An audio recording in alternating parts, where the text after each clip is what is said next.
जोहार, मैं आनंद कुमार और आप देख रहे हैं जनमन की बात। दोस्तों, आज शशि जी मेरे साथ हैं और कल एक बहुत महत्वपूर्ण घोषणा हुई गणतंत्र दिवस की पूर्व संध्या पर और दिशोम गुरु शिबू सोरेन को पद्म भूषण देने की घोषणा हुई। मुझे व्यक्तिगत रूप से इस फैसले से ज़्यादा खुशी नहीं हुई, निराशा ही हाथ लगी। मैंने एक वीडियो भी बनाया था, लेकिन उससे ज़्यादा मुझे थोड़ा आश्चर्य तब हुआ जब थोड़ा झटका लगा जब मैंने मुख्यमंत्री हेमंत सोरेन का ट्वीट देखा और उन्होंने गुरु जी को पद्म भूषण दिए जाने का स्वागत किया, झारखंड की जनता की तरफ से आभार जताया और आखिर में एक लाइन जोड़ दी कि गुरु जी भारत रत्न थे, हैं और रहेंगे। तो मुझे लगा कि 2-4 5 महीने पहले अगर ये फैसला हुआ होता तो जेएमएम का या हेमंत सोरेन का रिएक्शन कुछ और होता। जेएमएम भी कह रहा है कि फैसले का स्वागत है लेकिन अपेक्षा हमें भारत रत्न की है। तो अ, यही बात हम लोग कह रहे थे और काफ़ी दिनों से हम शशि जी, पंकज, प्रसून जी आज नहीं हमसे चर्चा होती थी कि जेएमएम और बीजेपी जिस तरह से नज़दीक आ रहे हैं, केंद्र और राज्य के बीच जिस तरह से दूरियाँ घट रही हैं, उन घटती दूरियों का ये नतीजा तो नहीं है और जेएमएम की जो सधी हुई प्रतिक्रिया है, तो ये क्या बताता है शशि जी? आप क्या समझ रहे हैं कि ये घटती हुई दूरियों का संकेत है और आने वाले समय में ये दूरियाँ और घटेंगी? इसमें देखिए सहमत हूँ आपसे कि हाँ, उम्मीद तो हर झारखंड वासी को था कि हाँ, इनको जो सम्मान के लिए सदन में भी ये प्रस्ताव पारित किया गया था कि इनको भारत रत्न दिया जाना चाहिए। सबने लगभग ये उम्मीद लगा कर रखी थी। उस तुलना में देखा जाए तो ये थोड़ा-सा कम तो लग रहा है, लेकिन सम्मान तो फिर भी सम्मान होता है। जिस भी रूप में जितना भी मिले उसको स्वीकार करना चाहिए और यहाँ पर हेमंत सोरेन की टिप्पणी का भी आपने ज़िक्र किया। मुझे लगता है कि हेमंत सोरेन ने बहुत ही मैच्योर पॉलिटिशियन की तरह से ये अपनी राय ज़ाहिर करी, अपनी प्रतिक्रिया दी इस पे। ये ठीक है, जो मिला उस पे धन्यवाद तो करना बनता है और जिस तरीके से उन्होंने सधे हुए शब्दों में धन्यवाद भी दिया और अपने पिता और दिशोम गुरु का जो कद है, उसका आभास भी करा दिया कि ठीक है, आपने हमको भारत रत्न नहीं भी दिया, फिर भी दिलों में तो ये भारत रत्न ही हैं। तो ये एक जी, बहुत ही सधी हुई प्रतिक्रिया है। ये तो हुई उनकी प्रतिक्रिया की बात। दूसरी बात हम लोग कर रहे थे कि इनकी मतलब इसको कैसे देखें? तो मैं इसको ऐसे देख रहा हूँ कि बीजेपी बीजेपी और ये नज़दीकी का जो कयास लगातार लगा रहे हैं, वो तो इनके दिख भी रहा है। तो इसमें ये मुझे ये लग रहा है कि अभी तक इनने पूरी तरीके से सरेंडर नहीं किया है, तो इसलिए शायद कम दिया गया है और अभी भी मतलब मजबूती से नेगोशिएशन चल रहा है। जी, नेगोशिएशन चल रहा है इसीलिए ठीक है कि मतलब कोई भी इस कम पे भी कोई तल्ख़ टिप्पणी नहीं आना एक बहुत ही अच्छा संकेत है कि माहौल अच्छा बनाने की कोशिश हो रही है और यहाँ पर जो बार-बार हम लोग वो बीजेपी के नज़दीक वाले को भी मैं फिर से स्पष्ट कर दूँ, नज़दीक का मतलब ये नहीं है कि ये दोनों मिलकर सरकार बना लें। नज़दीक का मतलब जो तलख़ी रही है इन दोनों दलों के रिश्ते में, ख़ास करके पिछली बार जब उनको जेल भेजने और ये सारी चीज़ वो तलख़ी का मिटना ज़रूरी था क्योंकि देखिए झगड़े के मोड़ पे आप बहुत दिन तक नहीं रह सकते और अभी ये एक बहुत ही मजबूत मतलब मैंडेट के साथ हैं, तो ये सरकार तो पूरी तरीके से ढंग से चलाएँगे ही चलाएँगे। तो लड़ाई-झगड़ा और वो तना-तनी वाले में राज्य का इससे नुकसान होगा, इस बात को वो भी समझ रहे हैं। और भाजपा वाले भी समझ रहे हैं कि इनको बहुत दबाया नहीं जा सकता, पिछली बार थोड़ा-सा दबाने की कोशिश में ये और बड़े हो गए, ज़्यादा और दबाव देंगे तो ये और बड़े होंगे, तो कोई अपने विरोधी को बहुत बड़ा बनाने की गलती तो बीजेपी नहीं करेगी। हाँ, जहाँ है, जैसे हैं, उससे ठीक-ठाक तालमेल चले कि संघ राज्य दोनों की जो योजनाएँ हैं, दोनों की जो दिशा है लगभग एक हो और इसका संकेत भी मिला इनके डावोस की यात्रा में, एक बहुत ही अच्छा संकेत था, इसको भी समझा जाए इसी संदर्भ में देखना चाहिए हम लोगों को, कि डावोस में आप देखेंगे कि 11 राज्यों की का प्रतिनिधित्व था।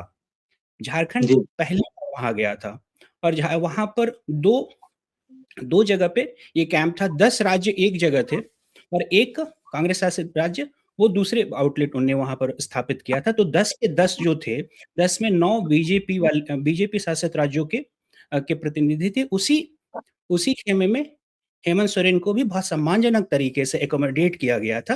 तो ये एक ज़ाहिर करता है कि आपस में राजनीतिक रूप से चाहे जितना भी मत भिन्नता हो, चाहे जितना भी विरोध हो और विरोधाभास हो, लेकिन जब हम देश से बाहर जाते हैं तो एक वाला संकेत देने की कोशिश हो जिसमें इनकी दावोस यात्रा भी इस संदर्भ में मैं इसको सफल मानूँगा। तो कुल ठीक। मिलाकर के सारी चीज़ों को अलग-अलग देखने की जगह ना एक साथ अगर हम करके देखते हैं, तो ये सम्मान की बात, बीच में जो तल्खियाँ हैं उनका कम होना और झारखंड का मतलब थोड़ा प्रोग्रेसिव टाइप का तो मुझे दिख रहा है सब कुछ। देखिए, आपने जो चीज़ें कही उसमें 2 बातें मुझे बिल्कुल साफ-साफ समझ में आई। आपने कहा कि अभी भी पूरा सरेंडर नहीं किया है। और दूसरी बात ये कि भाजपा के साथ मिलकर सरकार झारखंड मुक्ति मोर्चा नहीं बनाएगा। पहली बात पर आते हैं, कल मुझे बहुत लोगों ने फ़ोन किया और बहुत गंभीर लोगों ने और ऐसे लोगों ने फ़ोन किया जो शासन सत्ता पर गहरी नज़र रखते हैं।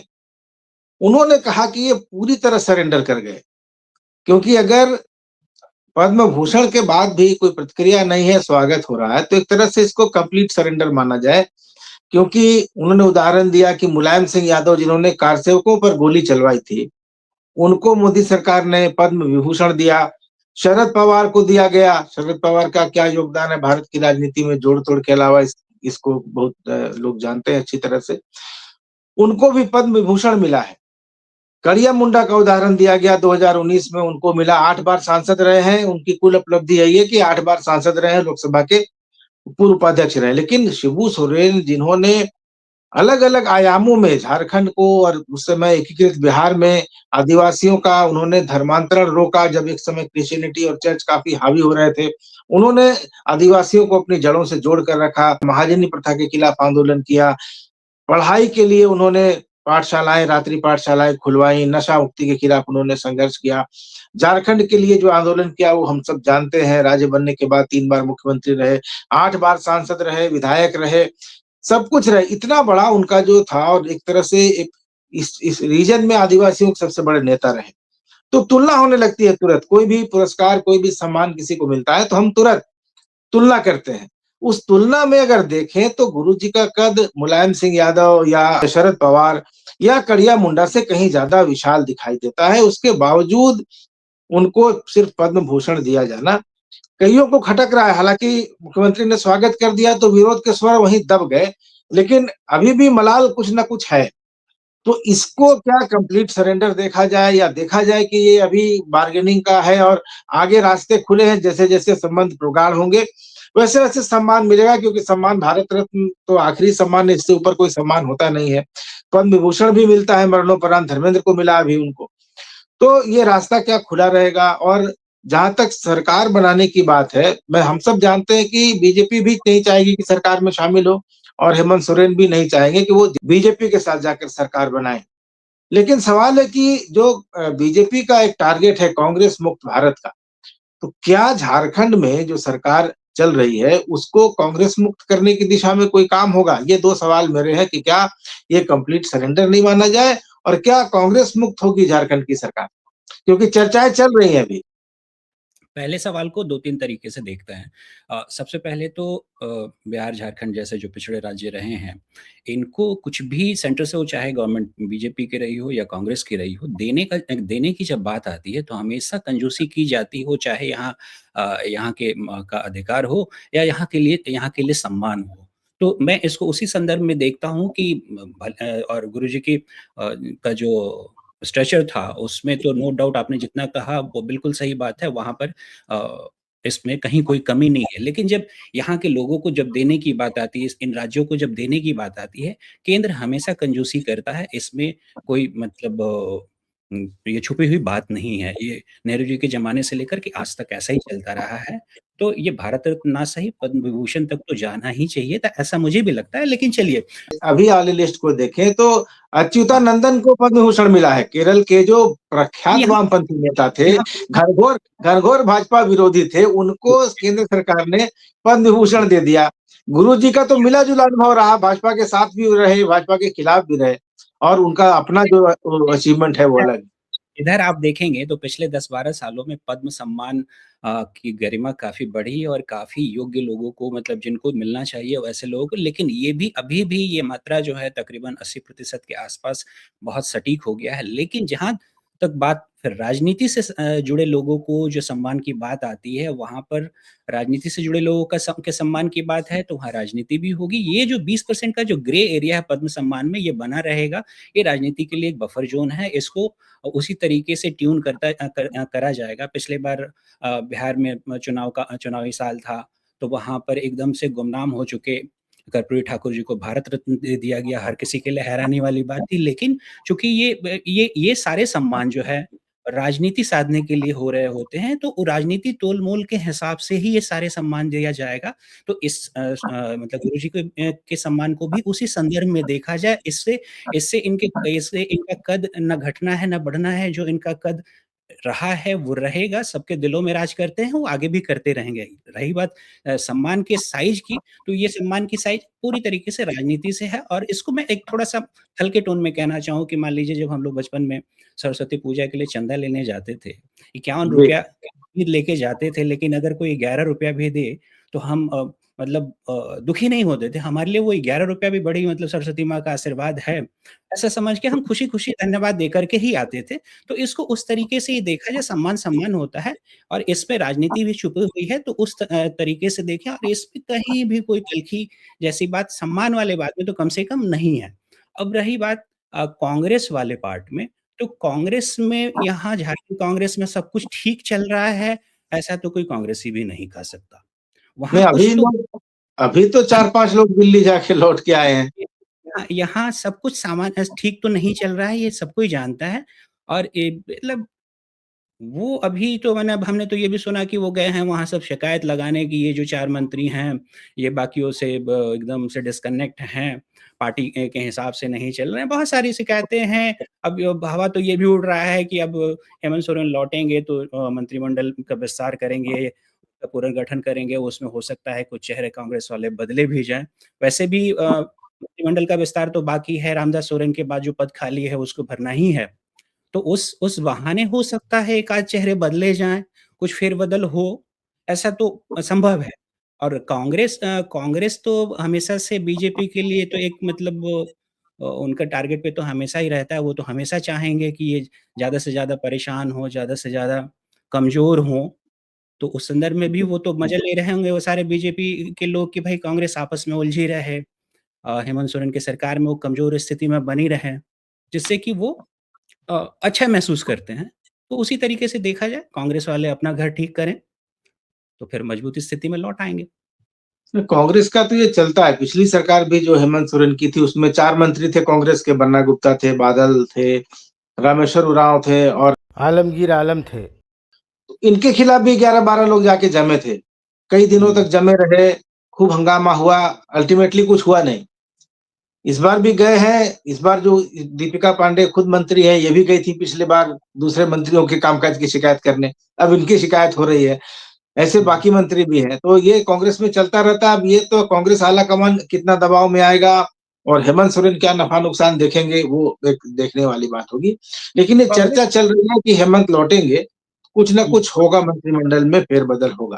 कम से कम तो एक ये मंत्री तो बनाना ही है उनको रामदास सोरेन से जो जगह खाली हुई नहीं, थी, ये कोई वो ज़रूरी उन्हें नहीं बनाना है। है। ज़रूरी हाँ, नहीं है क्योंकि हेमंत सोरेन ने पूरा पिछला 5 साल का कार्यकाल 11 मंत्रियों में निकाल दिया था। उसके पहले रघुवर दास ने पूरा 5 साल का कार्यकाल 11 मंत्रियों में निकाल दिया था। 12वाँ खाली रह गया, लॉलीपॉप की तरह दिखाते हैं कि तुमको बनाएँगे ताकि जितने असंतुष्ट हैं। इस चक्कर में रहें कि हमको मिल जाए। इस बार पहली बार बहुमत की सरकार में पूरा मंत्रिमंडल गठित हुआ था, लेकिन दुर्भाग्य से रामदास जी चले गए और उसके बाद हुँ। फिर 11 पर आ गए। तो देखना है कि भरेंगे कि नहीं भरेंगे, वो तो एक अलग विषय है।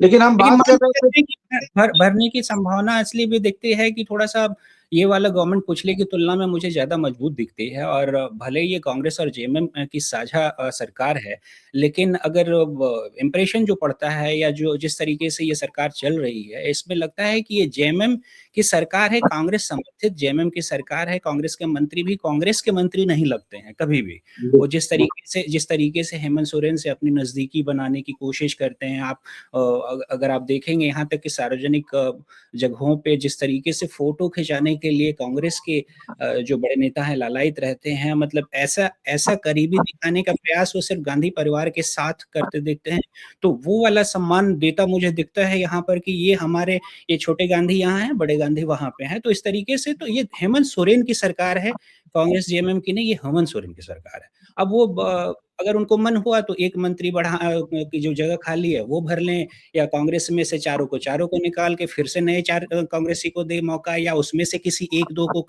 को हटाएँ। ये कुछ भी सारा कुछ उनके मतलब मूड पे डिपेंड करता है। ऐसा मुझे लगता है कि वो मूड पे चल रहा है मामला, बहुत कुछ यहाँ कुछ उनके लिए गंभीर मसला नहीं है। उनके लिए जो सबसे गंभीर इस वक़्त है कि केंद्र से उनका तालमेल कैसे रहें।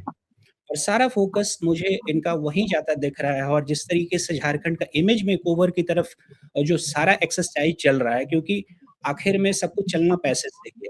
और जी। झारखंड की जो बिज़नेस के मामले में बहुत खराब है, ये हर कोई जानता है।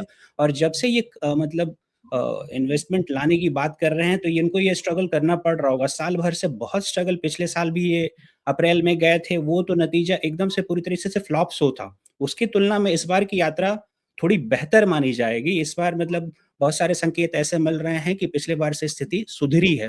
तो ये समझ तो पा रहे हैं कि भई इमेज तो सुधारना पड़ेगा। अब उसके लिए देखिए किस तरीके से अपने आप के अंदर कितना बदलाव करते हैं, सरकार में क्या बदलाव करते हैं।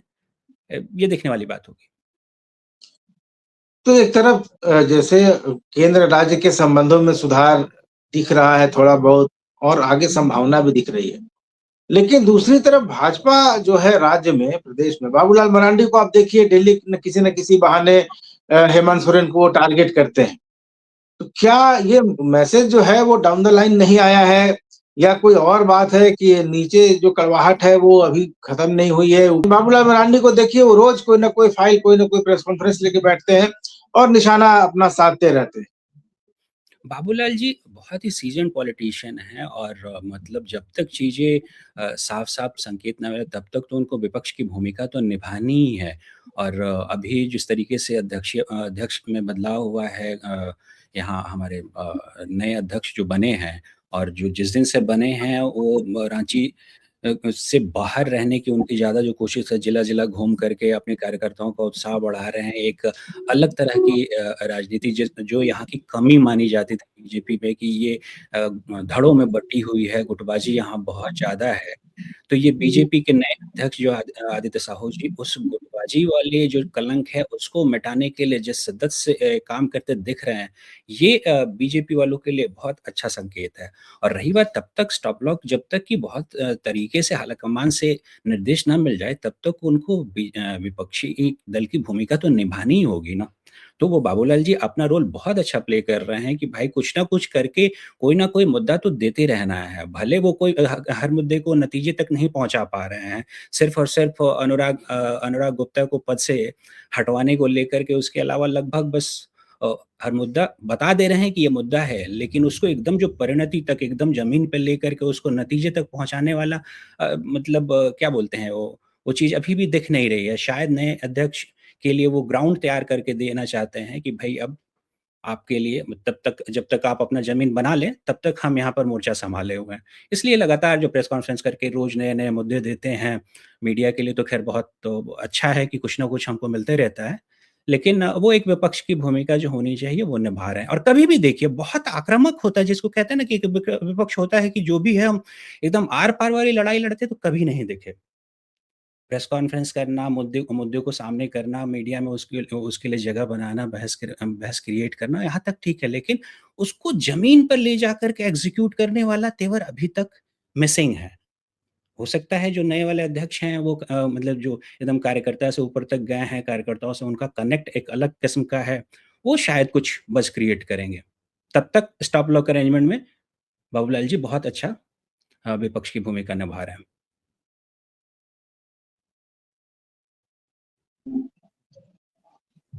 तो चलिए, अभी मतलब ये है कि तालमेल की जो संभावनाएं हैं वो खुली हुई हैं, और हेमंत सोरेन के जो बयान है उससे भी लग रहा है कि आगे केंद्र से बेहतर संबंधों के रास्ते खुले हैं। मंत्रिमंडल में फेरबदल हो सकता है। झारखंड की राजनीति तो ये हो गई। दूसरा एक बड़ा मुद्दा जिस पर अभी भी बहुत ज्यादा खुलकर बात नहीं हो रही है मेन स्ट्रीम मीडिया में, सोशल मीडिया में तो काफी कुछ हो रहा है, वो यूजीसी का नया रेगुलेशन है। क्या आपको लगता है? झारखंड में तो ख़ैर कहीं कोई इस बारे में चर्चा नहीं कर रहा है, लेकिन बिहार, उत्तर प्रदेश जहाँ इन जिन राज्यों में जहाँ ये कास्ट पॉलिटिक्स काफ़ी ज़्यादा है और ख़ास करके यूनिवर्सिटीज़ में, वहाँ इस पर बड़ी चर्चा हो रही है। क्या इसको लग रहा है, क्या ये सचमुच में सामान्य वर्ग के या सवर्ण जिनको कहा जाता है, उनको क्रश करने की साजिश है? उनको मान लिया गया है कि अगर सवर्ण होगा, तो ये बाय डिफ़ॉल्ट सामंती होगा या ओबीसी और दलितों का शोषण करने वाला होगा और कह दिया जाएगा कि इसने हमारे साथ कुछ किया है बदतमीजी या गलत व्यवहार, तो उसको मान लिया जाएगा। असलियत क्या आप देखते हैं?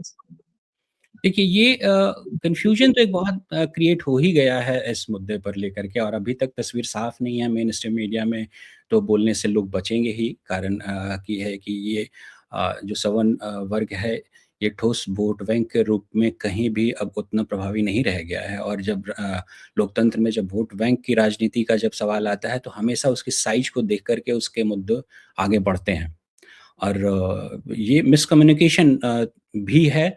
और ये इसको तो मैं देखता हूँ, जब पिछली बार आपको याद होगा अग्निवीर के समय में कितना मिसकम्युनिकेशन क्रिएट हुआ था। अगर एक वर्डिंग का चक्कर होता है, अग्निवीर के समय में अगर उसी को कहा जाता कि ये पेड एनसीसी है, तो हाथों हाथ लिया जाता। लेकिन जैसे ही उस 4 साल की नौकरी कहा गया, वो बैकफ़ायर कर गया।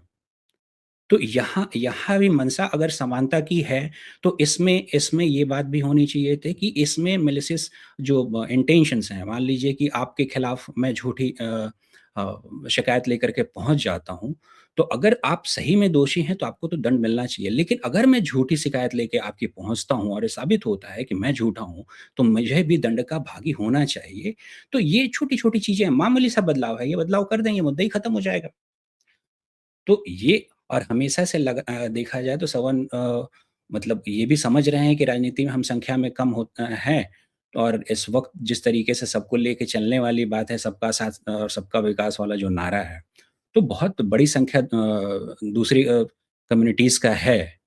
तो वहाँ पर इनको भी पता है कि हमारी संख्या वाला खेल तो हो रहा है, लेकिन ये डरा रहा है कि भाई हम दोषी हों तो ठीक है, अगर दोषी नहीं हो फिर भी आप हमको मतलब किस वजह से हमारे पास न्याय की मतलब नैसर्गिक जो न्याय का जो प्रावधान क्या होता है? न्याय में सबको बराबरी का मौका मिलना चाहिए, अपने बचाव करने का बराबरी का मौका मिलना चाहिए। गुस्सा सिर्फ़ इस बात से है कि हमको बचाव का मौका नहीं दिया जा रहा है। तो ये कैसी लड़ाई है? ये कैसा समतामूलक समाज बना रहे हैं कि आप एक को हाथ बाँध दे रहे हैं, पैर बाँध दे रहे हैं, दूसरे को खुले हाथ में डंडा दे रहे हैं। चाहे वो बच्चा ही हो, घायल बच्चा ही क्यों ना हो। अगर आपको हाथ-पैर बाँध करके बोला जाए कि अब होगी बराबरी, ये ऐसा नहीं होता है।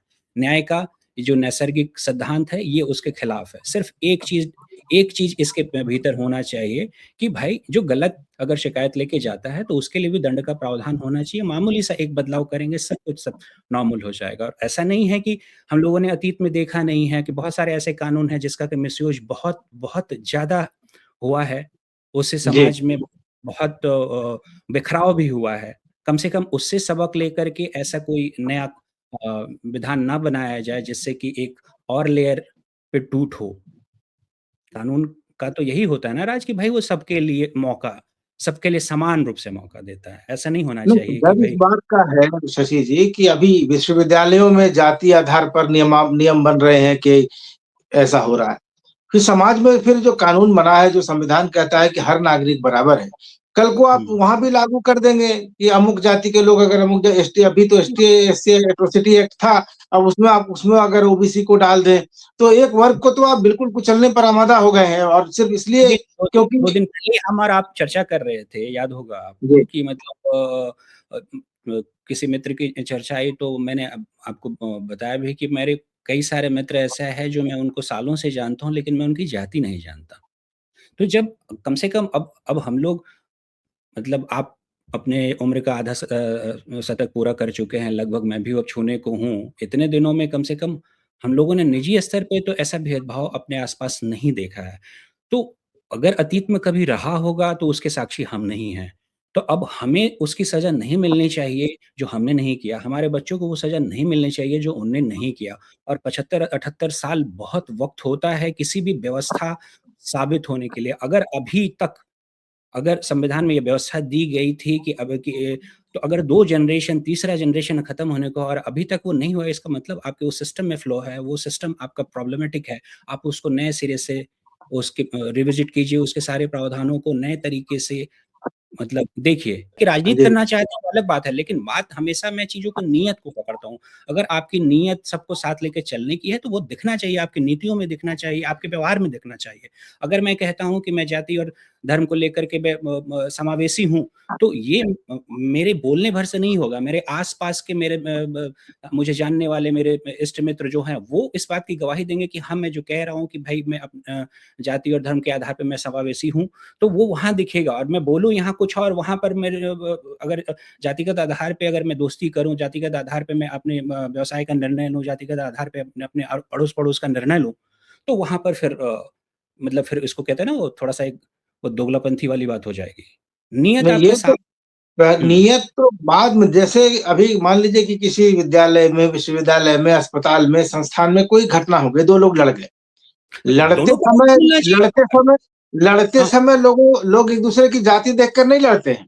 रोड पे जा बिल्कुल। रहे हैं, आपको रोड पे जाते समय रोड रेज हो जाता है, तो कोई जाति पूछ के नहीं लड़ता है। लेकिन लेकिन जैसे उसको पता चलता है कि पीड़ित पक्ष किसी एक जाति का है और जो जिसके साथ झगड़ा हुआ किसी दूसरी जाति का है, फिर इसको वहाँ ऐसे ये शुरू हो जाता है। हाँ, मैं इसको ऐसे देखता हूँ कि जब जब भी जो आपको जो टकराव होता है, तो सबसे पहले आप जब पहले टकराव के बाद जब लौटते हैं उस लड़ाई में वापस आने के लिए, तो सबसे पहले आप अपने हथियार चुनते हैं कि आपके पास कौन-कौन सा हथियार है। तो इस वक़्त कानूनी रूप से अगर मतलब जिनके हक में ये बनाया गया है, अगर उनको लगता है ये मेरे लिए हथियार हुआ, तो वो फिर लड़ाई और प्यार में फिर वो अच्छा-बुरा नहीं देखा जाता। फिर वो अपने एक आपके खिलाफ वो हथियार उठाएगा जो उसके पास उपलब्ध है। अगर हमको आपसे दुश्मनी हो गई, मैं आपके जाति के आधार पे आपसे दुश्मनी नहीं की थी मैंने, लेकिन जब आपसे मैं लड़ने भिड़ूँगा, तो मैं हर वो हथियार लेकर के आऊँगा, वो चाहे कानूनी हो, गैर कानूनी हो, कट्टा हो, तमंचा हो, जो भी हो, मैं आप पे आज़माऊँगा। अगर कानून मुझे मुझे ये दे दिया ताकत कि मैं आपको आप पे ढेला मार सकता हूँ, आप मुझे ढेला नहीं मार सकते, मैं मारूँगा आपको। मारूँगा, पक्का मारूँगा तो क्योंकि लड़ाई की बात होगी ना तो यहीं पर जो नीति निर्माता हैं, उनको इस बात का ध्यान रखना चाहिए कि मनुष्य मनुष्य की सोचने समझने की का तरीका क्या है? यहाँ मनोविज्ञान भी तो एक चीज़ होती है ना, समाजशास्त्र के साथ-साथ मनोविज्ञान भी होता है और एक सामूहिक मनोविज्ञान भी होता है। व्यक्ति के स्तर पे चीज़ें ऐसी हैं, समूह के स्तर पे ऐसी चीज़ें हैं। मान लीजिए कि व्यक्ति के स्तर पे मैं बहुत ही परिष्कृत व्यक्ति हूँ, लेकिन सामाजिक दबाव में कई बार मुझसे गलत चीज़ बुलवाई जा सकती है या कई बार मुझे गलत के खिलाफ बोलने से रोका भी जा सकता है। तो ये सारी चीज़ें भी होती हैं, तो जब भी नीति निर्माता आप बनते हैं, जब नीतियाँ आपको बनानी हैं, तो आपको निरपेक्ष होना होगा, आपको सारे पक्षों को देखना होगा। और एक आदमी का जीवन कितना 60, 70, 80 साल की एक आदमी का जीना आप यहाँ 500-500 साल, हज़ार-हज़ार साल की बात क्या कर रहे हैं आप? ये गलत बात है। आपको मतलब और जब आगे बढ़ने की बात कर रहे हैं, तो आगे वाली बात करें। ये इसको रिविज़िट तो करना पड़ेगा। उस एक क्लॉज़ को तो बदलना पड़ेगा कि भाई गलत इंटेंशन है, तो उससे बचाव तो होना ही चाहिए। और सबसे आप देखिए कि जो लोग ये नीतियाँ बना रहे हैं, उनके अपने बच्चे कहाँ पढ़ रहे हैं? उनके अपने बच्चे वहाँ पढ़ रहे हैं जहाँ कोई ये तो डिस्क्रिमिनेशन नहीं है कम से कम कास्ट का लेके। अंग्रेजों के समय में अंग्रेज नीति हाँ, बनाते थे, साबित करने की कोशिश करते थे कि ये तो हम भारतीयों के हितों में बना रहे हैं, लेकिन कोई भी उस नीति से अंग्रेज एकदम कंप्लीटली अप्रभावित रहता था, वो कभी भी उस नीति के दायरे में नहीं आता था।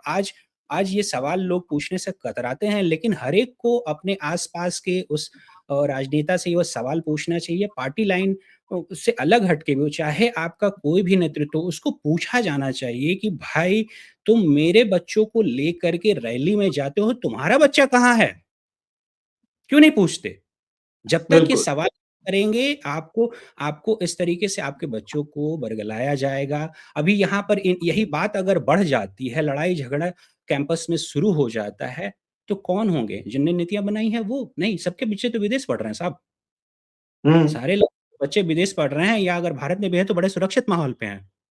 यहाँ तो मरने-कटने के लिए हमारे आपके बच्चे और हम और आप होंगे। तो यहाँ हमको निशिकांत निशिकांत निश दुबे हमारे ही राज्य के सांसद हैं गोड्डा के।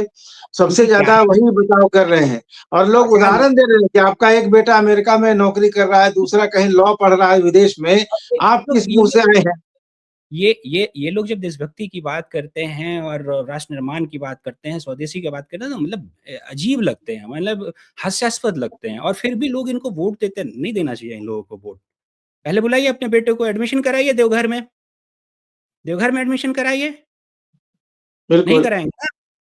तो देवघर फिर में नहीं करा सकते, भागलपुर में ही करा लीजिए, वहाँ घर है, वहीं करा अरे लीजिए। भैया रांची में ही करा लीजिए, पटना में करा लीजिए, तब ना समझ में आवेगा। नहीं, और बाकायदा सोशल मीडिया पर इसको फ्लेक्स करते हैं कि मेरा बेटा विदेश में डिग्री ले आया तो लॉ फर्म में नौकरी करने लगा। ये उनकी गलती नहीं है, गलती हमारी है, हम उनसे सवाल नहीं करते ना कि चचा ये क्या है? मतलब हमारा बच्चा आपका झंडा ढोएगा और आपका बच्चा जो है जैसे कि ऑक्सफोर्ड घूमेगा, ऐसा नहीं होगा ना सर। लेकिन ऐसा ही होता है और यही लोग ज्ञान दिलाते हैं, यही लोग फिर वो संविधान का आर्टिकल समझाने आते हैं। आपको आपके पड़ोसी से लड़ाने की कोशिश हो रही है, और देख लीजिए उनके उन जो दूसरी जाति वाले जो कह रहे हैं, उनके नेता भी, क्योंकि वो एक फिर अलग क्लास है, वो जात पे नहीं चलता है। चिराग चिराग पासवान हो या निशिकांत दुबे हों, ठीक है?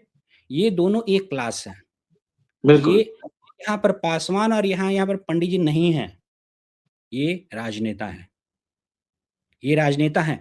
ये आपके दुख-सुख में नहीं हैं, ये उनके दुख-सुख में रहेंगे, आपके दुख-सुख में नहीं रहेंगे। यहाँ तक कि ये लालू जी के एकदम धुर इनके विरोधी हैं, फिर भी उनके यहाँ न्योता रहेगा तो वो जाएँगे, हमारे में नहीं नहीं, आएँगे। और दूसरी तरफ शशि जी आप देखिए तो बहुत सारी जातियाँ जो ओबीसी में हैं, वो बड़े गर्व से अपने पुराने राजवंशों का हवाला भी देती हैं, कि हमारे पूर्वज ये इस राजवंश के थे।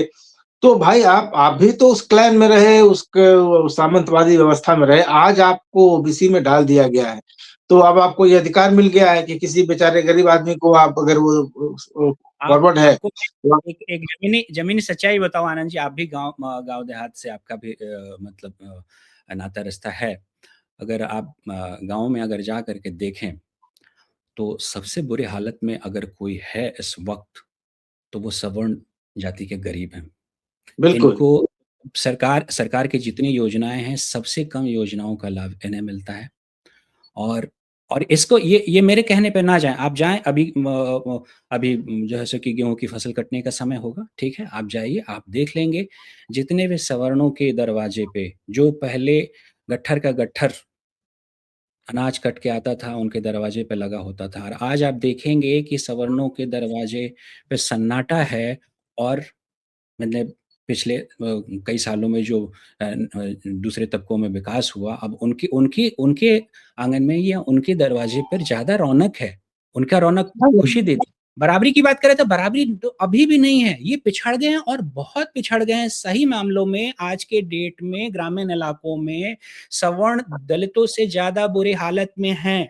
कोई भी इनकी बात इसलिए नहीं करना चाहता क्योंकि मतलब ये पॉलिटिकली इनकरेक्ट हो जाएगा।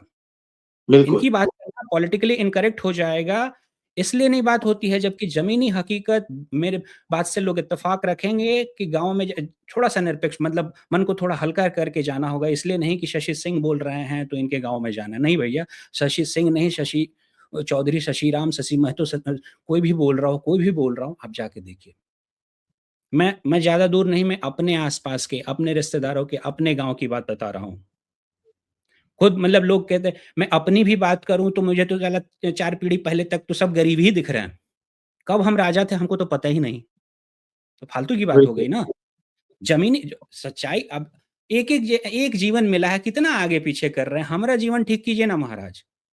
तो फालतू दूसरों की बतकही में नहीं आना है। बस ये न्याय सबको समान रूप से मिले, अवसर सबको समान रूप से मिले। कोई अगर पीछे रह गया है तो उसको उसको हाथ पकड़ के आगे लाइए। यही न्याय है। और जो आगे आया तो जब वो आगे निकल जाए, जो पीछे छूट रहा है उसको भी लेके चलो। अगर उसको ये कहा गया था कि समानता लाने के लिए कर रहे हैं, तो जब वो सबको निकाल दिया, वो पीछे छूट गया तो उसको पीछे छोड़ के भाग जाओगे। भाई उसको भी तो देखो ना, उसको भी लेकर के आगे बढ़ो। आज पीछे छूट गया है सवर्ण। बिल्कुल। सारे सवर्ण पीछे छूट गए। उन अभी और अब उनको चूँकि उन गिल्ट एक अपराध बोध था, सवर्णों को एक अपराध बोध था, एक इस तरह का नैरेटिव चला कि भई इन लोगों ने शोषण किया, उसकी तो ख़ैर अलग से उस नैरेटिव को की तफ्तीश होनी चाहिए। उस अपराध बोध में इन्होंने कभी भी जब इनसे जो चीज़ें कि नहीं ये तुम्हारे पास हाँ भैया ले लो, हाँ भैया ले लो, ले लो, ले लो करते के साथ आज इसके पास कुछ नहीं बचा है। आज इसके पास कुछ नहीं बचा है, कोई इसको देने को राज़ी नहीं है, दे कर के खत्म हो गया है, गरीबी की पराकाष्ठा है इनके घरों में, लेकिन इन बातों को कोई करना नहीं चाहता है। हाँ, पहले ज़मीनें गई तो आदमी लोगों ने सोचा कि अब पढ़ लिख कर कुछ किया जाए। उसके बाद पढ़ाई में भी अवसर आप कम कर दे रहे हैं। उसके बाद आप निजी नौकरियों में भी कहते हैं कि हम उसमें आरक्षण ले आएँगे। नहीं, तो इसमें दूसरी बात मैं बता रहा हूँ कि कहीं भी मतलब जब कोई भी समूह अल्पसंख्यक हो जाता है, तो उसके पास 2 विकल्प होते हैं। या तो वो हर चीज़ से अपने आप को काट कर, अपने आप को निजी तौर पे मजबूत करने के पीछे चला जाए या फिर विक्टिम कार्ड खेले। निजी तौर पे मजबूत करने का जहाँ तक सवाल है हमारे भारत में 2 समूह हैं जो बहुत ही कम संख्या में हैं, लेकिन अगर सामर्थ्य की बात की जाए तो सबसे सामर्थ्यवान समूह जैन हैं और पारसी हैं। दुनिया के स्तर पे देखें तो यहूदी दुनिया में सबसे कम संख्या में है, लेकिन सबसे सामर्थ्यवान इस वक़्त वही हैं। तो अगर आपको लगता है, अगर आप सवर्ण हैं, आपको लगता है कि आपके साथ अन्याय हुआ है, तो आप रोना मत रो।